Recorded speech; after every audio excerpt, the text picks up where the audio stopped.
I encourage everyone to take a moment and breathe and take a tea cheers with a Ajiri tea. A Ajiri tea recognizes the beauty in shared stories and shared opportunities.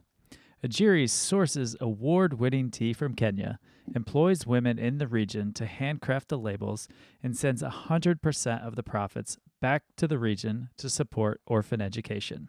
Save 10% on your order of Kenyan teas and coffee with the code BeautifullyHuman at ajiritea.com. AJIRIT.com. Tea mugs up. Hello and welcome to the Beautifully Human podcast. I'm Nick Sheesby. In this podcast, I speak with beautiful humans from all around the world, sharing with you their incredible stories, revealing the power in every human story, to spread love and humanity to a world that is in desperate need of it, to show that we can all connect in beautiful ways, no matter where we come from or what we look like. What you will find out is that we are all beautifully human. Let's all be beautifully human. Hello again, and welcome to the Beautifully Human podcast. Today, I am hanging out with Savio, Clemente, and it is just a beautiful conversation. We have recovery stories, discovery stories, and there's so much power in all the knowledge he has and the life that he has lived. So I hope you enjoy. And if you do, follow on Spotify and Instagram at the Beautifully Human Podcast. If you want, rate, review, and subscribe on Apple Podcasts, that would be awesome. And most of all, enjoy this conversation. The first one I like to start out with is just a broad overarching, just tell me a story about your life. A story about my life. So I can tell you the most tragic one, or at least the one that I feel like I've overcome the most, which is my cancer story. I was diagnosed in 2014 with non-Hodgkin's lymphoma. They found it in my stomach. It's a blood cancer. And I was bedridden for 2 weeks in the hospital. The first week, they had to put a nephrostomy tube in order to distend. So I had a distended stomach in order to get rid of about, I think it was 7 liters of fluid, which was pretty substantial. I was told 3 days before I left that I needed to start chemo. Prior to that, I was high intensity, organic, hormone-free eater, taking vitamins, seeing my naturopath. So I thought about it long and hard, and I came to the conclusion that I felt for me, I needed to do both. And so I decided to do both chemo and an integrative approach, which, that includes different alternative medicines. And then since then, I wanted to wait for my 5-year mark before I transitioned. So my background's IT. And now I am a board certified wellness coach. I passed my medical boards last year and I didn't let COVID stop me. Fantastic. Man, it is, when I read that, I was just like, what a beautiful story, man. Like, first, just how horrifying that had to be to find out about that. Like, what were you thinking when you got your diagnosis? I knew something was wrong, obviously, because my stomach was like a pregnant woman. And I was like, and even my naturopath was like, something is definitely wrong here. You need to go get scans. It's interesting because so I had like the best care. I counted, it was about 19 different doctors in the hospital that visited me. It was very odd, but I was very thankful. And they kept asking me the same story, like, tell me how this happened, or, tell me, how you first. And I think for me, I think I was just a little stunned. But I didn't, like, I'm the type of person, I don't fall into despair, or at least I don't show it to other people. Sure. And so I kind of just accepted it. And I had Wi-Fi, and I was like, as long as I have my smartphone and I am armed with information, I'll be good. So they did a spinal tap, like they had to do like a test on me. And they actually said, among the people they do it for, because it's really, really painful, I didn't even scream. Wow. So yeah. So I don't know what to say about it. Maybe I was completely numb to the process. I'm not sure.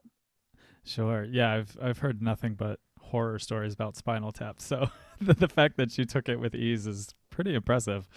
Yeah, I was also thinking about, I hadn't thought about it in a little bit, but it's incredible that you were able to now be this far past it. Because I had a friend, and he was 29 when he was diagnosed, and he had a fast acting lymphoma, and he was gone in 3 months. And Wow. so I just know, I didn't even know at the time. I was touring. I work in the music industry, so I was out. I was gone. I didn't even know he went to the hospital. That's how quick it was. And I saw a post online, and I was just like, "Oh shit, he's gone. Wow. Okay, what happened? I had no idea I was sick." So that was my personal connection with your story. Was it's unbelievable how there's two extremes to it, where you can go so quickly, or you come out on the other side, which I'm very thankful that you're on the other side of that. Yeah, I mean, I hit my 6-year remission mark. Some of the doctors were saying to me, not that you want cancer, but if you want to get a cancer, this is probably the better treated ones in terms of overcoming. They kept touting this drug called Rituxan, which is a biologic. And they said it really does wonders according to the research. Of course, I don't know. I didn't know what any of this stuff was before it happened to me. Um, I just vowed to myself, Nick, that I was going to tackle it as best I could, and the rest is not up to me. So I felt like as long as I did what Savio needed to do, I'm good.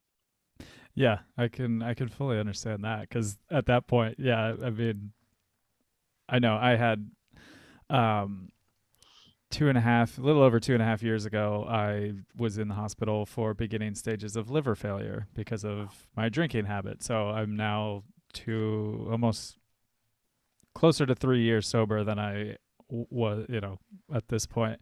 So yeah, that was kind of my thing. I was like, I don't want to die. So whatever you tell me to do, I'm going to do that. And I'm going to do everything in my power. And then I'll let you do everything else. So I can fully understand the, like, you take what you can do, and then I'll do everything I can. And I was looking at your website, and I really love, it's kind of, it's, you say it differently than I say it, but I love your get busy living. Oh, thank you. Yeah, it's I one of my favorite movies in the world is Shawshank Redemption, and Yeah. there's a quote that says "Get busy living or get busy dying," and that literally kept running in through my head when I was in the hospital for 2 weeks. And I'm like, okay, fine. They want me to do chemo. I did my research. I feel comfortable about it, but then I'm like, I need to do things on my own as well. Otherwise, I won't feel like I did my best with the situation. Right. Funny you mentioned Shawshank. Where I grew up in Ohio, the prison that it was filmed at is about 15 minutes from where I grew up. Oh wow, yeah, that movie is a really fantastic. Like, it's so many ways beyond just the writing, the direction, the acting, the crux of the story changes. I just think it's a fantastic movie. Yeah, I remember seeing it for the first time, and I was just like, "Oh my god, this is incredible! This is so cool!" Yeah, but yeah, it's they actually do like overnight stays in that in the penitentiary, because it's supposedly haunted and everything. So Oh, you can do like, they do haunted houses and stuff. They actually do a music festival there. It's called, it used to be called Ink in the Clink, and now it's called Incarceration, because it's a tattoo and music festival. So oh wow, yeah. So if you're wow. ever looking to have some I am Shawshank, inked. I have two inks.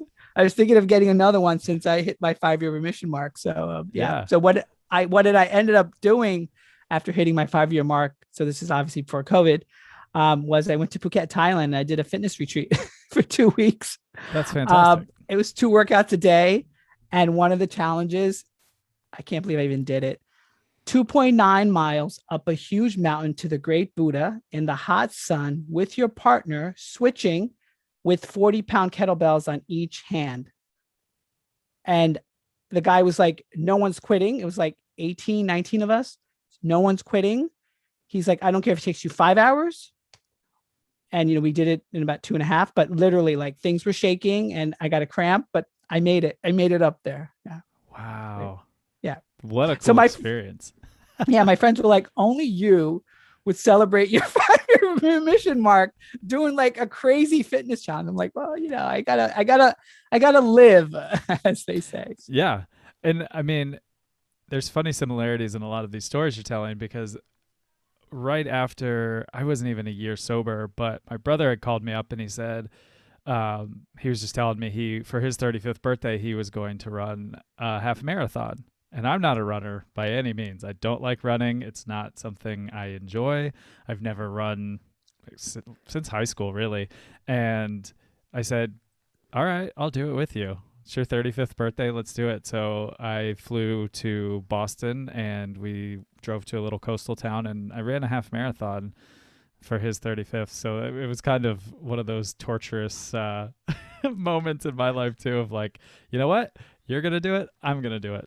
And even right before I did it, his wife was like, Nick, she was putting on my bid number and everything. And she was just like, Nick, you know, you don't have to do this.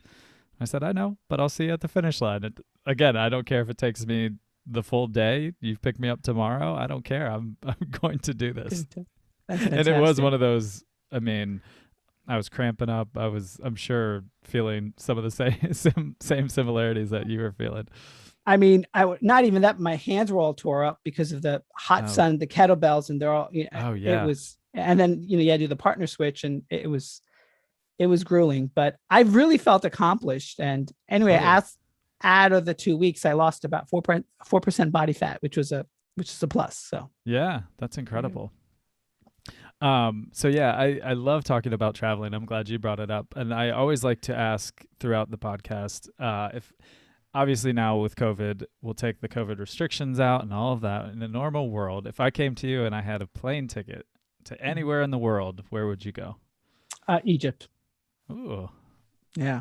I've always been fascinated with ancient Egypt, the lore, the way that they communed with the elements, the mysteries and the pyramid and the Sphinx. I don't know if this is the right time to go, but if someone did say go, I would go there. Yeah, for sure.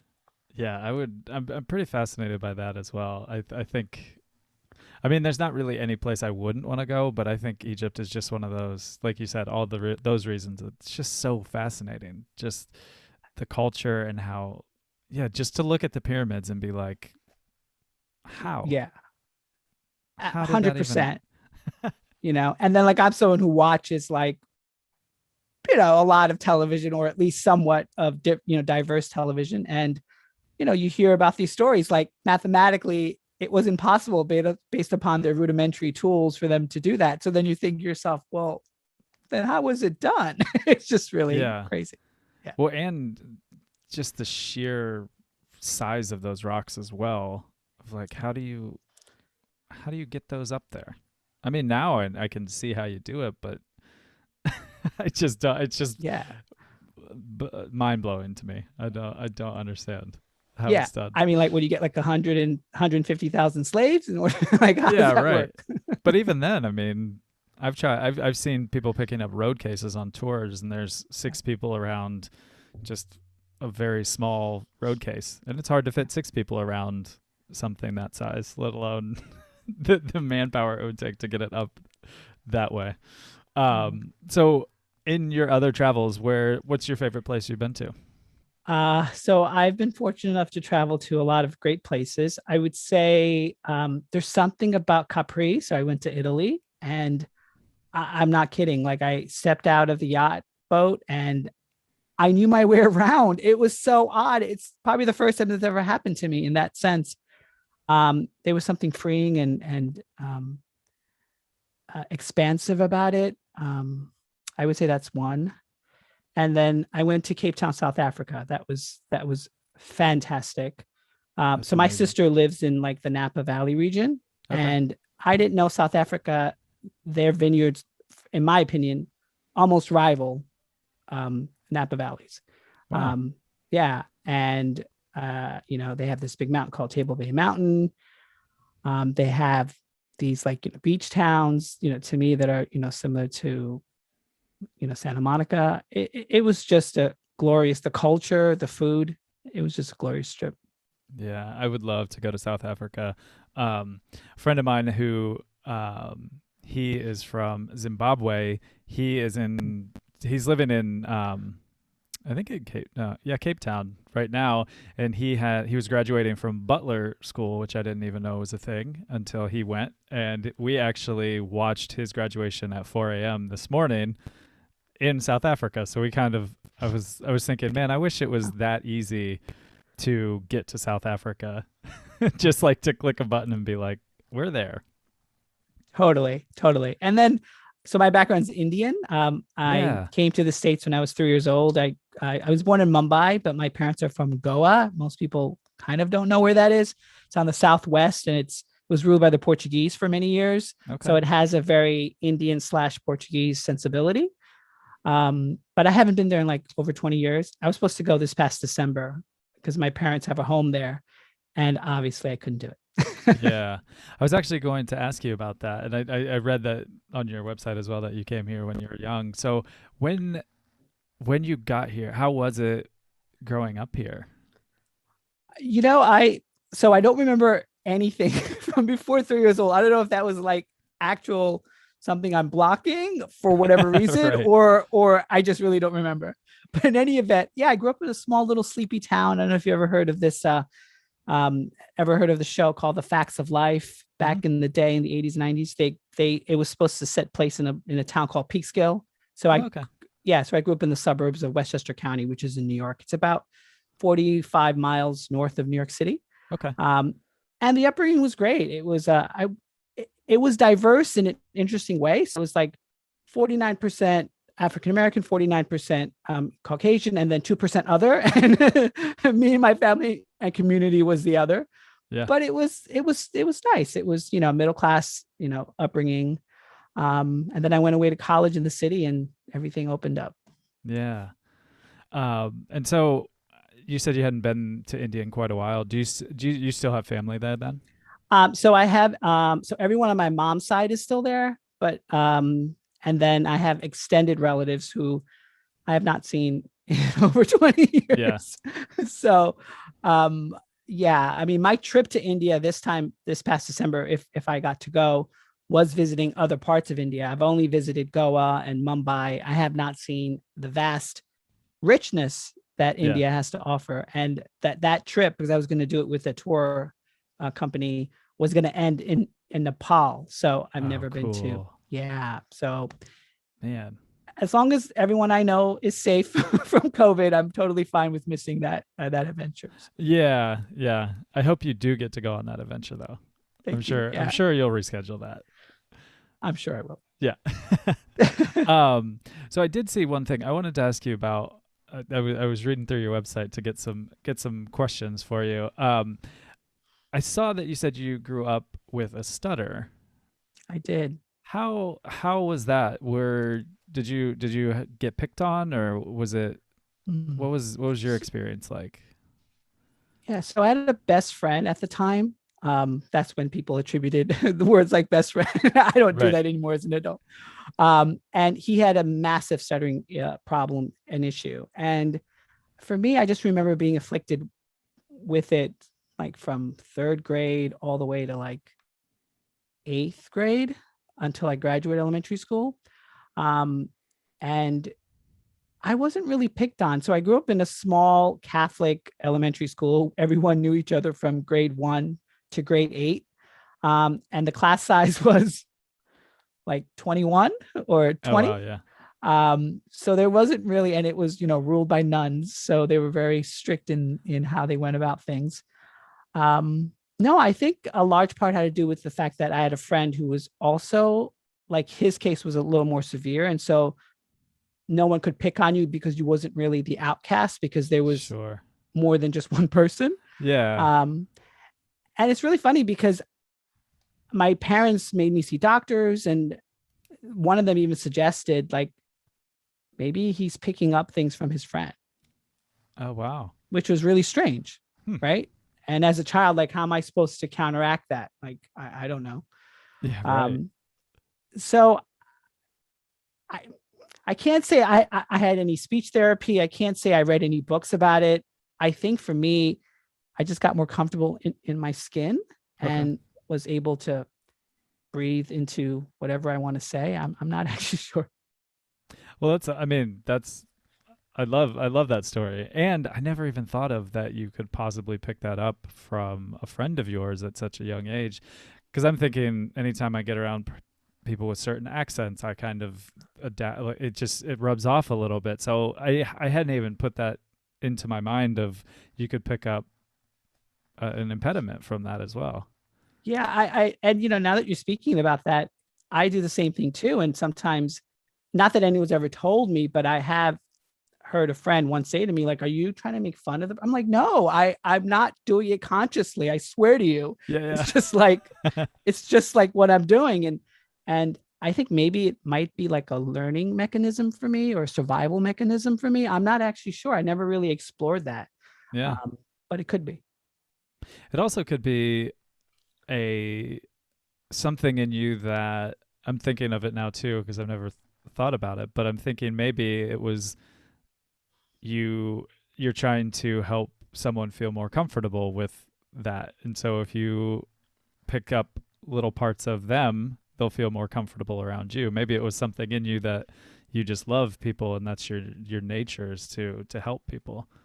Yeah, I mean, I just remember, I think it was fourth or fifth grade, we had this sessions where everyone would read a chapter with the rest of the class. And I just remember that's when my stuttering was really apparent and obvious because I would like pause to start.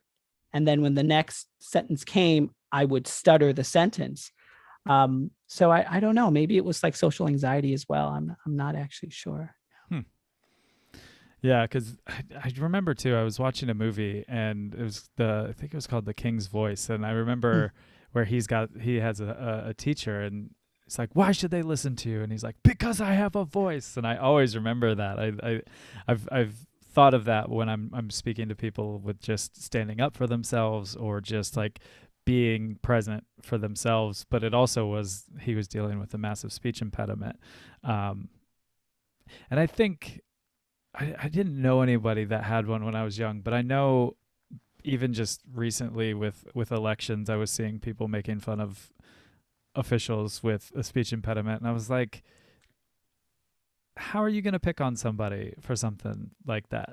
It just never. I don't. It doesn't make any sense to me that you're going to pick up on that and go, you're weak because of that, or you just whatever comes into your mind. I've never understood that. So I'm always fascinated to hear how people unlearn that or work through that to be a public speaker. Like the poet, she that spoke at the inauguration, she had a speech impediment, and I was like, you never would have known. She spoke so poetically. That was incredible. I completely 100% agree. I, it's interesting because I think a large part, at least for me now in thinking back, was everything was spinning in my head and I just couldn't allow that to actually sort of manifest in what I was saying or what I was wanting or attempting to say.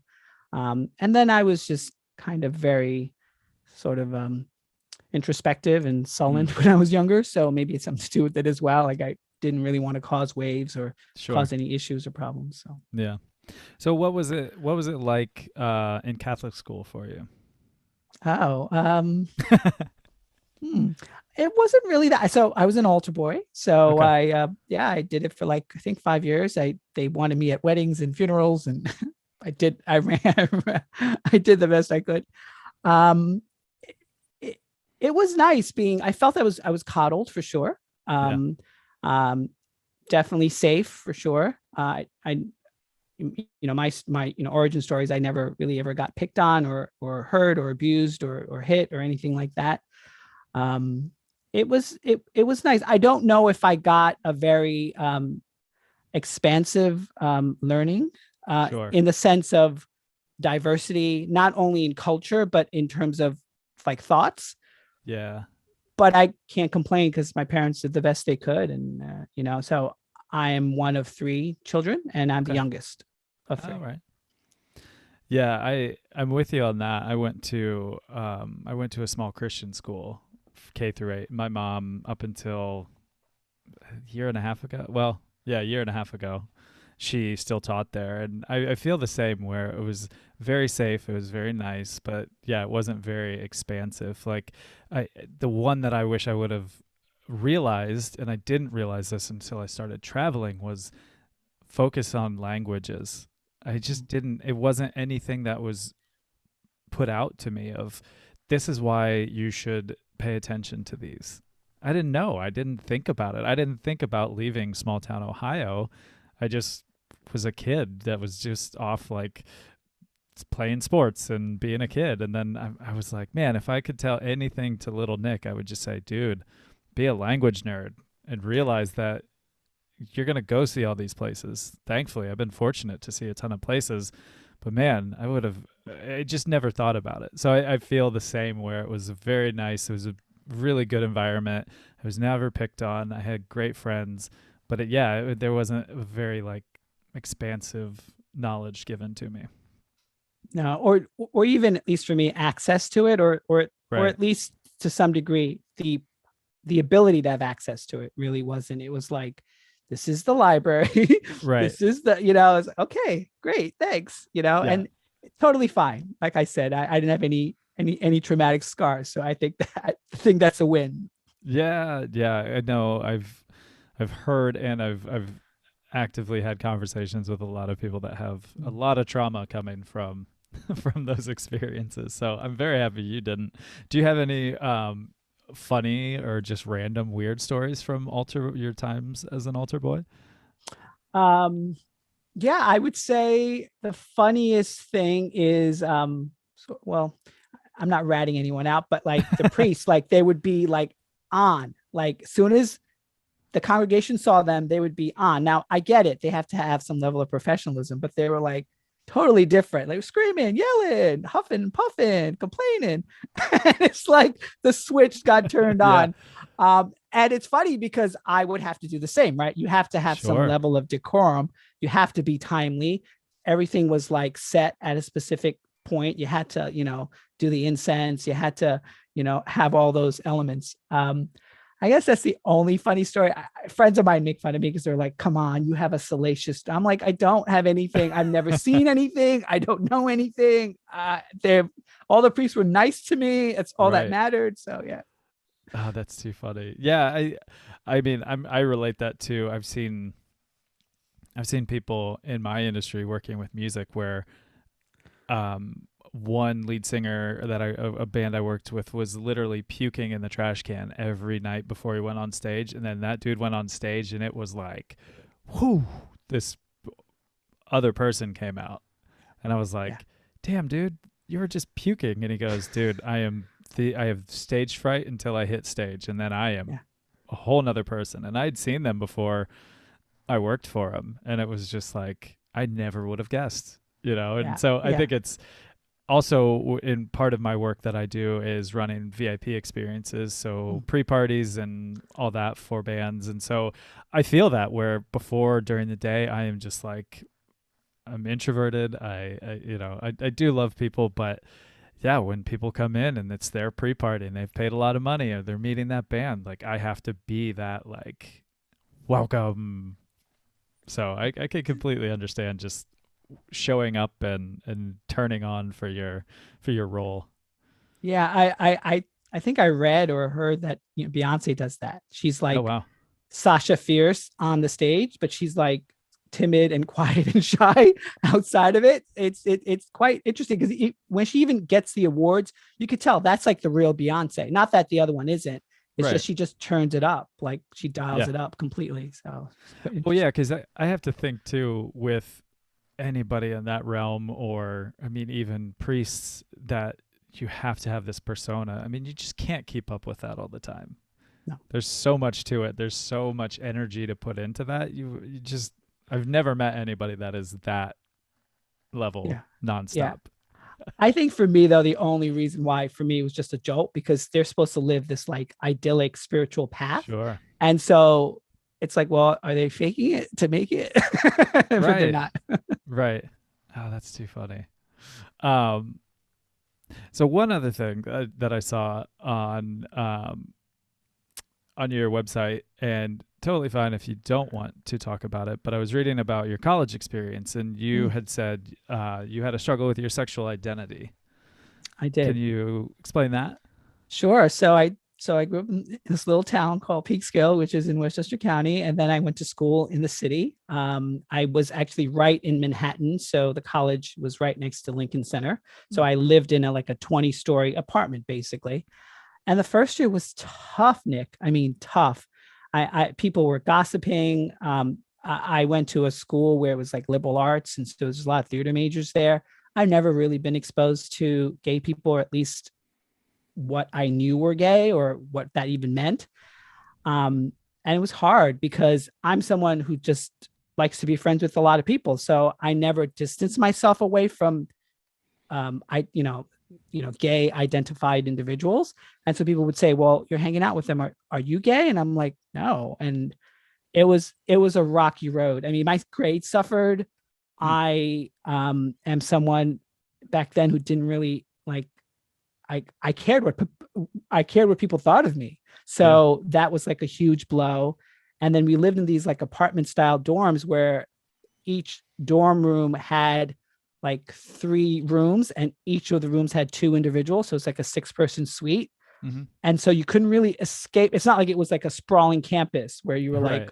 all yeah, it was actually very hard. So of course I kind of always had an idea something was different about me. I didn't really know what that was. And so I came out towards the end of my sophomore year in college. Wow. Okay. Yeah. And I imagine um, it's kind of similar with growing up in a small town in Ohio. I imagine it would have been incredibly tough in growing up in Catholic school and with all that going around to figure that out, because that's also something that isn't like, hey, if you're having these feelings, it's not like, let's explore those, let's talk about those. Like, is this something that you're feeling? It's not, at least in my experience here, from anybody I knew and the education that I was getting, it definitely wasn't like, hey, explore this, figure it out for yourself. So is that how it was when you were growing up? Yeah. So I grew up in a Asian Indian household where things like that weren't even talked about, Yeah. literally not even discussed. I also came from a culture where it sounds strange, but like we would watch TV and if people were kissing, my parents would turn the channel. Mm, Like literally. So like any affection was not even shown. sure. It sounds really sad, but maybe it is to some degree. But I wasn't really told like no, like none of my parents ever said I loved you. They showed it to me in other ways with caring Yeah. for me and feeding me and all that. So that had to contend with. Also, I grew up with parents who were just very Catholic. They said novenas, they went to church every week. I was an altar boy. So that was it. Then I wasn't really exposed to any individuals like that. Um, Right. all I remember in looking back, and it's been a while, is that I had these attractions to wanting to be friends with certain guys, and I didn't understand what that meant. Sure. I just wanted to be their friend. Um, and yeah, it was. I can't say it was torturous because I had a support system, and it was only until this one friend from college said he took me to a gay bar in the city, and I remember it so vividly. And he said, "Look all around." He's like, all they want is to be loved. That's it. So Wow. he's like, and I'm like, and it's really funny because my college where I went to, so my roommate was like a cross dresser. Then my other person in the other suite was someone who listened to Bette Midler, and I wasn't exposed to any of that Bette Midler and all those campy. So I was like, and then there was another guy in the other dorm room who was like, he had the stereotypical like lisp and was Hmm. very effeminate. So I got to see like different variations of what gay meant. And I just remember that moment at that bar, him saying, all they want is love. And I'm like, oh my God, it's like that simple, isn't it? And Yeah. here I'm like trying to like, wrestle and conflicted. And it's just simple enough to just say, love yourself. And then you can maybe find someone who can love you. Man, and I was getting a little emotional when I heard that. That's so beautiful. Like, what a powerful way to just be like, they just want love. Yeah.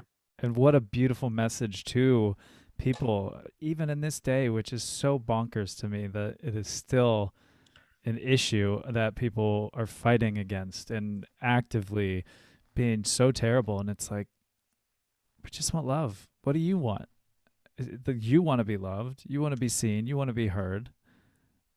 That's what everybody wants. And it doesn't matter who you love Yeah, or where you absolutely. find love from. Like, how, I mean, I can't even imagine you at that moment. Like, you're learning all these, like you said, you're seeing all these types of people that you hadn't seen necessarily. And then all of a sudden you get to this bar and then you get that message. Like, I'm sure you were like, that had to be so Yeah. freeing.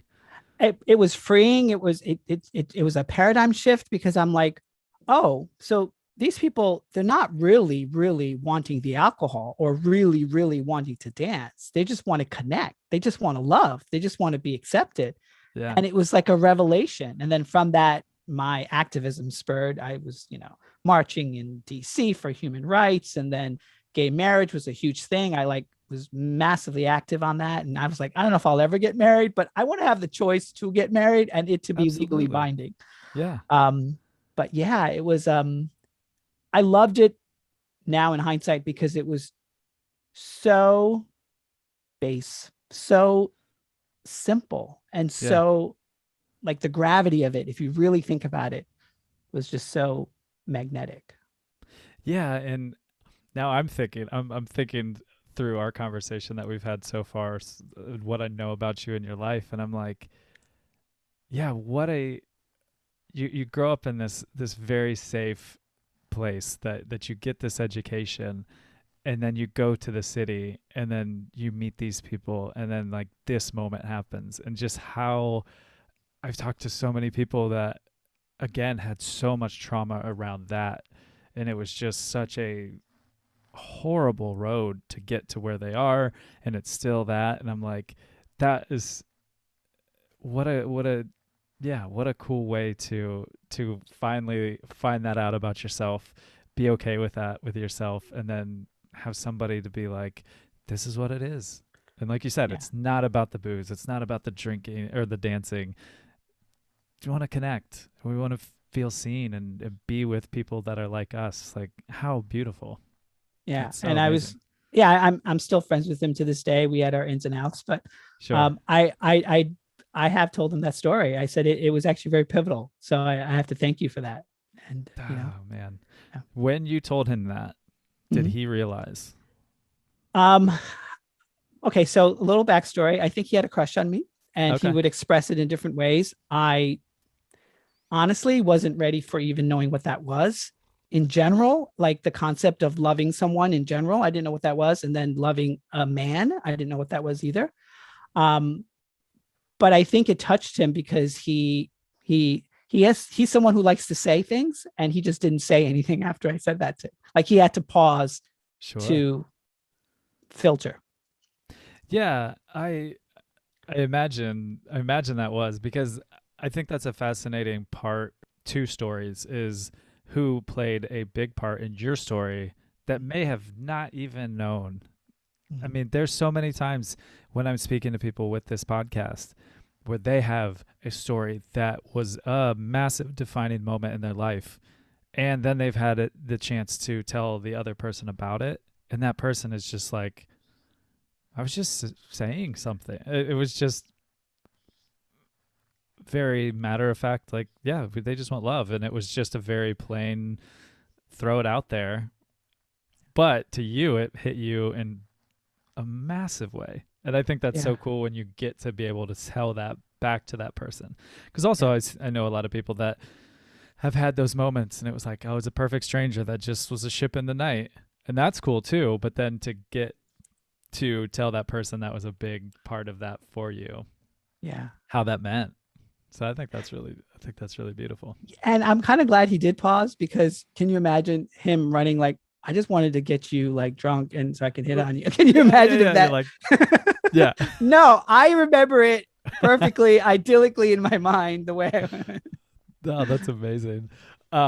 So after this moment, when did you talk to your family about it? Oh yeah. So I remember I bought a cousin. I told my cousin. She's the only family member I told. I didn't tell my. So I have two older sisters. I Yeah. didn't tell them because I didn't feel comfortable enough to tell them. I didn't really feel like they could understand. I felt she could understand because she's just one of those, when you just connect with someone and you Yeah. just know. And she obviously she was super supportive. And she accompanied me to the house, to my parents' house, and I told them, and they were pretty shocked. Although I think my mom knew something was not like typical about me in that sense. I gave them books. They didn't read it because I remember looking and seeing like the brown wrapping from the books. Like years later, they didn't even read it. Whatever. Yeah. Um, and then I left. I left for the city because I was living there, and I think it's one of those things with my parents that. Uh, so I'm not in a relationship. I'm not married. I don't have a partner. I don't think it becomes real until that happens, Sure. because to them, well, what does my son who's gay means? All they're thinking is he doesn't want to get married in general, or he doesn't want to get married to a female. So I think once that happens, and hopefully it happens soon, because I want to get out of quarantine and start Yeah. dating, Yeah. um, that, there might be some conversations. Sure. Um, that even brings up a whole different point. How have you been able to, and you're still in the city, right? No, so I'm here in Westchester County, a different Okay. town than the town that I live in. Got you. So how has it been in lockdown and quarantine with even, I don't know if where my question's going, like dating wise, it would be such a I'm just thinking like it would be such an odd time right now because all you have is time. So you're wanting to spend time with people, but we can't. And people are the like, which I don't like either, but it's happening because of what's happening around the world. What has that been like? Yeah, I have friends of mine who are like, you need to get on with it, and I'm like, I'm considered quote unquote immunocompromised, although I Mm, did get the vaccine 2.5 weeks ago, so I'm waiting for my second shot. fantastic. Um, Thank you. Yeah, and so, uh, and I'm not like, I flirted with the apps a long time ago, and they just don't speak to me. I don't Sure. feel like I can get a good representation of what the person is and what they want, Yeah. besides the obvious, which is, sex, which is fine if that's how you roll.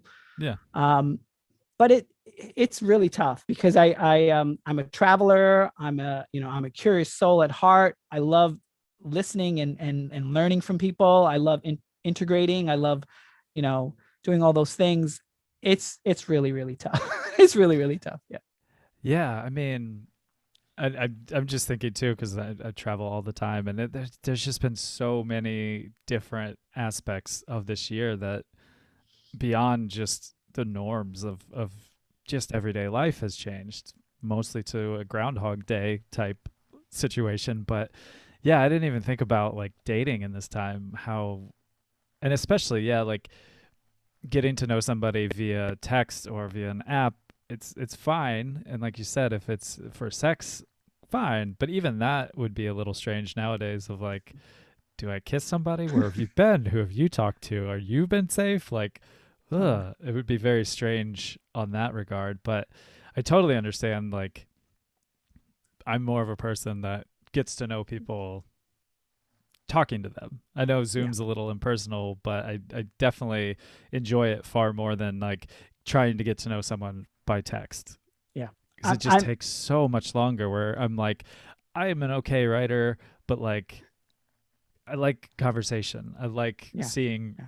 reactions. I like at least feeling your emotion through your smile or your eyes or whatever when I see people. So yeah, I Yeah. can't even imagine. And I'm like my own editor, right? When I'm texting, I'm like, oh Oh, no, of no, that word's course. wrong. Oh no, that comment needs like, come on, get on with it. Oh man. It's tough. Yeah. Yeah, and I think that's so true of people that just don't know, and like you said with your parents, like, well, you don't have a partner right now. You don't have that, and it's like, oh well, just anti-marriage, anti this until there's that human being walking in the door. So, what do you think that moment will be like?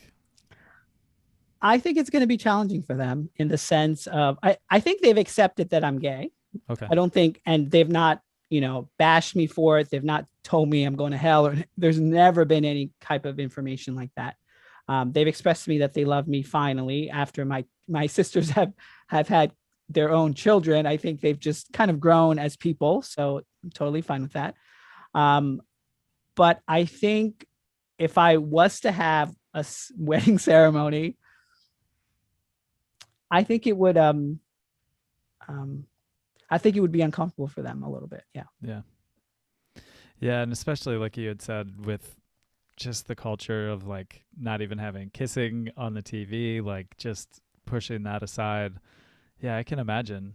And how have your sisters been with you? So I have two sisters. One's 3 years older and one's 6 years older. So my sister, who's 6 years older, she's fine with it. We don't talk a lot about Sure. me or dating or anything like that. But I did take her on a cruise a few years ago, and I said to her, "I'm going to the single." Oh my God, it's a funny story. I have to tell you this. I'm going to the LGBT singles mixer. So I'm like, she goes, well, she goes, okay, I'll just hang out at the casino or whatever. I'm like, okay, cool. I'll meet back up with you in like an hour. Oh my God. I go to this thing and I'm the only one there. There's no other people. So like, you were the single mixer. yeah, I met myself.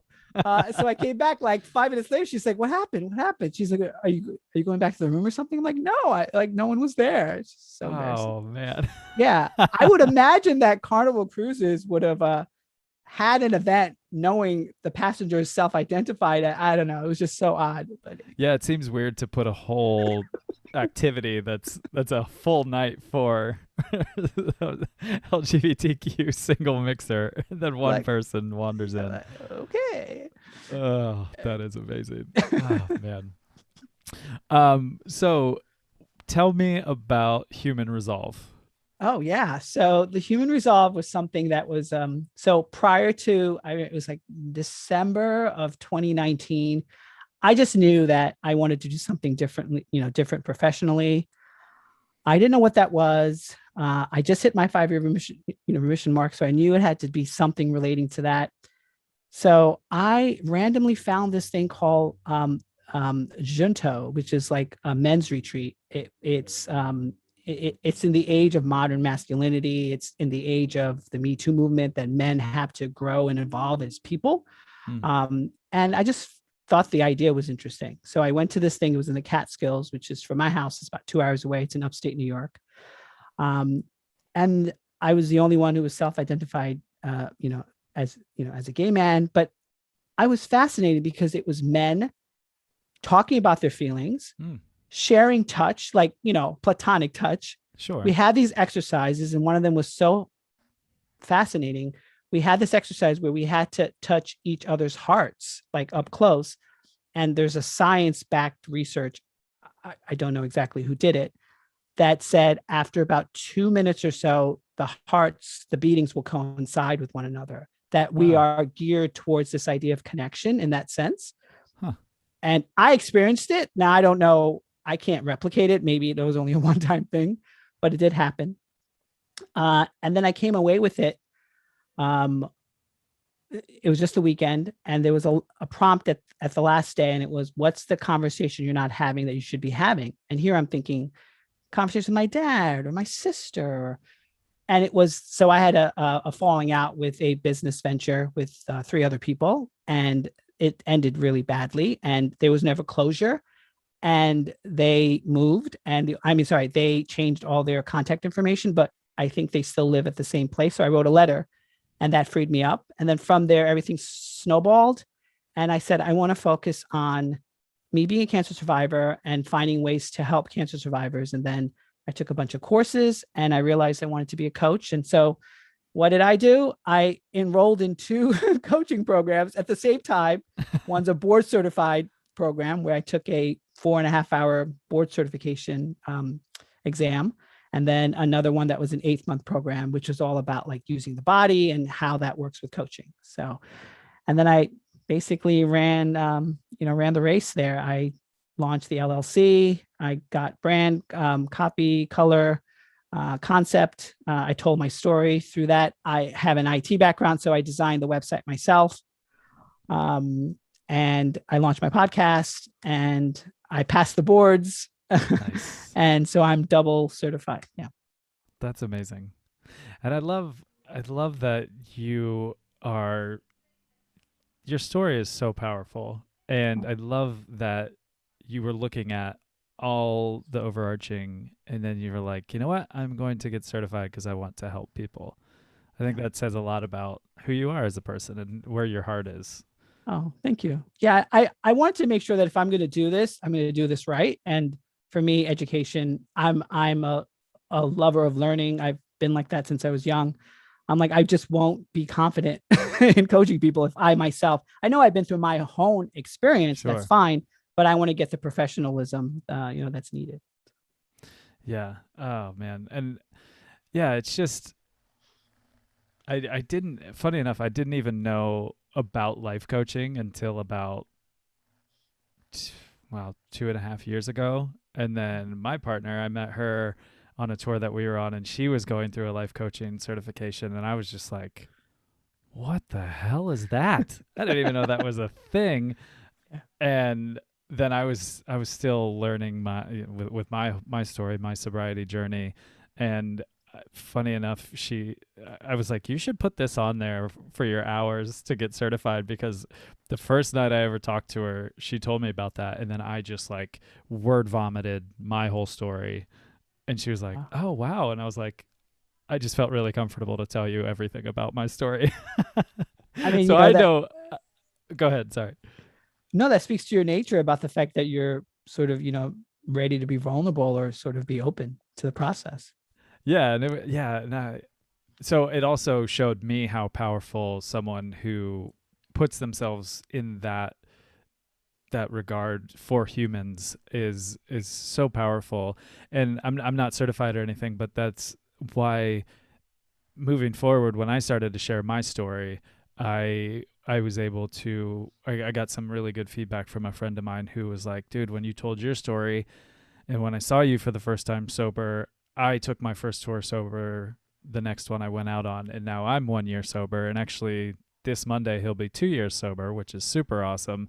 And so that's where this whole idea came from, was just like telling my story and then trying to make it comfortable for people to be vulnerable and talk about life. And I think it's so amazing to also add that professionalism and then be there, especially for the power that, like you said, you have your story, yes, but I want to know and learn and grow with this and then just be there for people. So I think that's fantastic.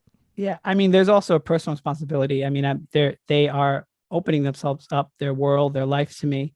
I want to make sure I adequately know how to handle that, like how Sure. to create that container for them, and how to be empathetic with that process. So, Yeah, and I think it goes back to your get busy living, because uh, I know when I mean, my story was literally to the point where the doctors said, "We don't know if you'll make it through the night," because my liver was that bad. So I was sitting there that night, and it was one of those just like, oh, what the hell did I do to myself? Like how I was 33 years old at the time, and wow. so that's pretty damning news, and especially. Hearing a cancer diagnosis had to be the same. So me, I was like, I owe it to myself to live, to be the most vulnerable and the most open, the most honest person I can be, because I almost lost that. And the years prior to that, I was so drunk that I was just mayhem in life, and I wanted to contribute to the beauty of life and be able to have these kind of conversations and then share my story through these things to help people feel more open. So I just Yeah. I love what you're up to. I think Oh, it's thank I you. think it's so wonderful. No, it makes me think of one concept in coaching that we learn. It's like this idea of like social learning, that people learn from each other, and Mm-hmm. just you being in that environment, it wasn't maybe even a conscious choice. It was just people were doing. So you want to kind of fit in. And so it's like you have to separate yourself from action and then kind of the doing, which is not easy at Yeah. all. Yeah. Oh man, that's so cool. All right, I have two more questions for you that I'd Sure. love to ask everybody. And the first one is, what would you want the world to know about you? I would want the world to know that I am someone who's compassionate and someone who's courageous in my fight to live. I am deeply committed to growing and wanting others to find that spark within themselves. Yeah, I love that. I think that's so powerful to be able to find that. And I mean, yeah, to just go through what you've been through and then find that strength and say, I do want to live. Because a lot of people could give up in those moments and Yeah. just not leave it up to the doctors and say, you fix me. But there's also that aspect of you that has to come into it of like, I have to be active. I have to be my best part to help move myself forward, even though I'm not helping with the medical part of it. I just have to be that strong to propel my life. Yeah. Yeah. I mean, so this past weekend, I saw the movie Soul by Disney, the animated movie. And I don't want to, give any spoilers out, but it's just really all about sort of that idea to live. Oh, cool. I I'll have to tell you this one. There's one of my favorite lyrics of a song, and it I heard it when the song came out in 2006, but it really struck with me when I was starting to get sober and start living again. And one of the lyrics in it is, snails see the benefit, the beauty in every inch. Mm, And I was like, beautiful.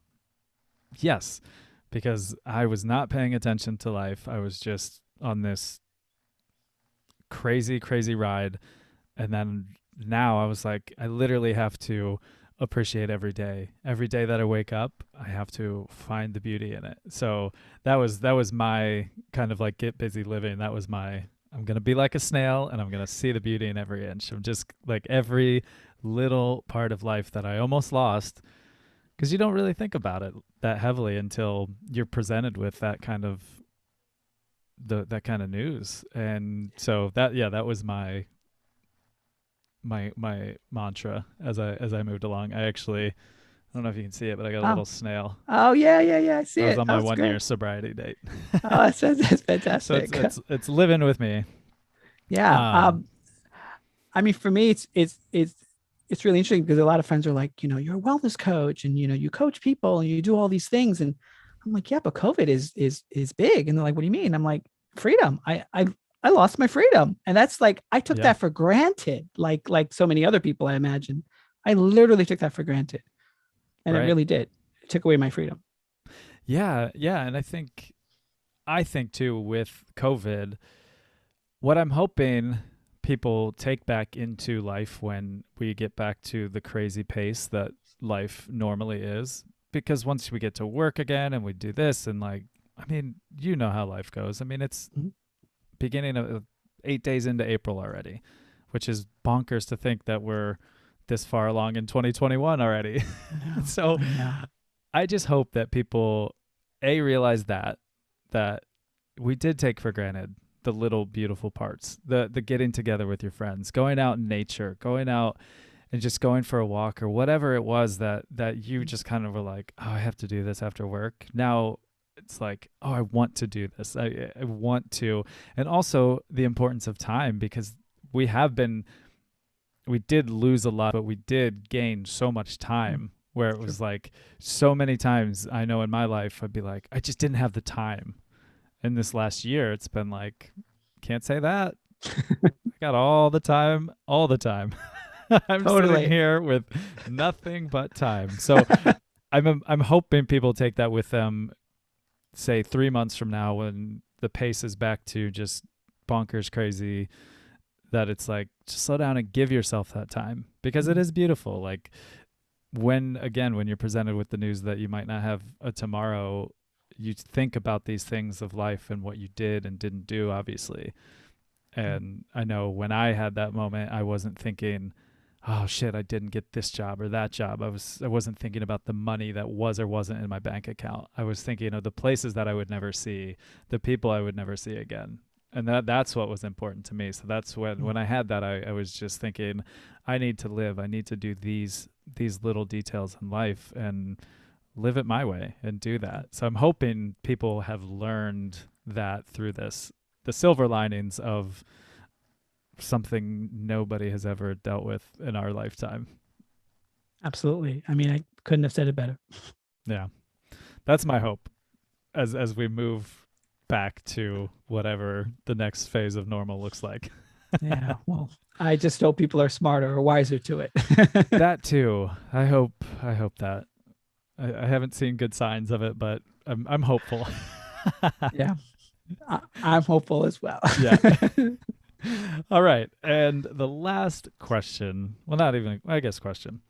If you had the ear of everybody in the world, what would you say to them? I would say to them what I talk about mostly. So I have a weekly newsletter and I talk about the three brains, and there's science-backed research on the head, the heart, and the guts. And I would say, try to tune into that every day. If something is conflicting you or something is bothering you, or when you're in some type of quandary. That's beautiful. Yeah, Love because it. we all have it. In Yeah. order to live, we all have to have all three of those. Yeah. So They're very vital. and there's an intelligence there that most people don't. I mean, I know for myself, I mostly live in the head. So Sure. when I was learning these concepts, I'm like, I was testing it out on myself. Like I literally was like Margaret Mead, like literally going on like excavation and trying to figure it out. And there really is a power in that. Yeah. Yeah, and I think it's just good to, even if you don't know how to do that, to actively try. Because then you're trying to figure it out and you're thinking differently than just like, oh, I'll focus on this part of my life and where I think. And yeah.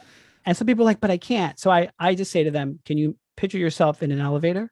Like, yeah, I'm like, think of the head as the top of where you are in the office building, and you're going down the elevator. Now you're at the heart, and then you're going down to the bottom, and now you're at the gut. And they're like, oh, that really works. I'm like, well, it's just a tool. yeah, it's just a tool. You need to do the work. It's just a tool. Yeah. I like that. All right. So where can people find you? They can find me. They want to connect. Yeah, they can find me at my website, thehumanresolve.com. On there, like I mentioned, I have my podcast. I have my weekly, newsletter, Living Smarter, Feeding Your Three Brains, as I call it. And what I do on there is every week I talk about, I have a prompt that they could get on their smartphone as well. So it's all on my website. And I literally answer the prompt myself. And I really am very transparent about my life and what I'm going through, and people find it very refreshing. So I'm all about trying to be an example of what I'm preaching. Sure. Which is a big thing that I would love to see more across the board. Absolutely. Yeah. Perfect. Oh man. Okay. Well, I'll put that in the show notes when it does come out, and push people your way. Excellent. And man, I thank you for your time. This was really wonderful chat. Yeah, absolutely, Nick. I really appreciate the opportunity. Thank you so much. You're so welcome, man. And I hope you have a beautiful rest of your day. All right. You too. Take care. Thank you for listening to the Beautifully Human podcast. To hear more beautiful stories from beautiful humans, follow us on Spotify and rate, review, and subscribe on Apple Podcasts. Follow us on Instagram at the Beautifully Human Podcast. Peace signs up.